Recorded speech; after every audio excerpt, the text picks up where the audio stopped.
फरक असा दिसतो राजेंद्र हगवणेंच्या घरात की एक मुलगा आहे जे तुमचे मिस्टर आहेत ते मात्र कायम तुमच्या सोबत राहिले, त्यांनी कुठल्याही पद्धतीचा तुम्हाला त्रास दिला नाही, पण त्यांचे जे भाऊ आहेत त्यांनी मात्र त्यांच्या बायकोलाही त्रास दिला, तुम्हालाही त्रास दिला. तर काय फरक होता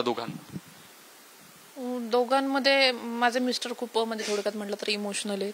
त्यांना म्हणजे नाही काही सुनत, त्यांना रडायला येतं. म्हणजे इव्हन आम्ही जरी वेगळं राहायचो ना तरी पण ही लोक एवढे आम्हाला त्रास द्यायची, तरी पण ते त्यांच्या आईसाठी खूप रडायचे की मला माझ्या आईची आठवण येते वगैरे. खूप रडायचे की ती असं वागती, मला वाटलं नव्हतं कधी कधी ती असं वागेल वगैरे.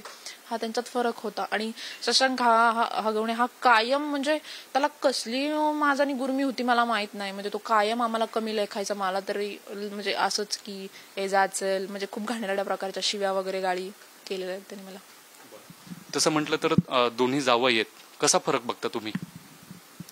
कसं माझे जे सुशील हगवणे आहेत ते जावई, त्यांच्या बाबतीत मला तक्रार काहीच नाही आहे. म्हणजे तिच्या संग ते व्यवस्थितच वागलेले, त्यांनी काही त्रास वगैरे दिला नाही, आम्हालाही कुठलाच त्रास नाही त्यांचा. आणि त्यांचे भाऊ आहेत त्यांनी तर आम्हाला कमीच लेखलेलं आहे.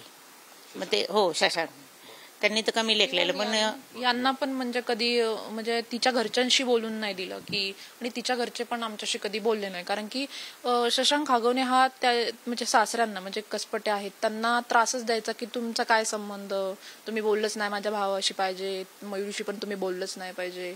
पण तरी पण ते कधी घरी आले तरी माझ्याशी काय ग बाळा बरं आहे का तुला, खराब झालीस तू किंवा काय असं मला ते कायम बोलत राहायचे. त्यांनी कधी त्यांचं ऐकलं नाही, पण ते माझ्याशी बोलायचे म्हणून शशांक हगवणेंनी त्यांना पण कायम टॉर्चर केलेलं आहे की ब्लॉकच करा म्हणा, किंवा मी तुझ्या बापाशी बोलणारच नाही, तुझा बाप असलाच आहे तसलाच आहे, वैष्णवीला त्रास दिलेला आहे.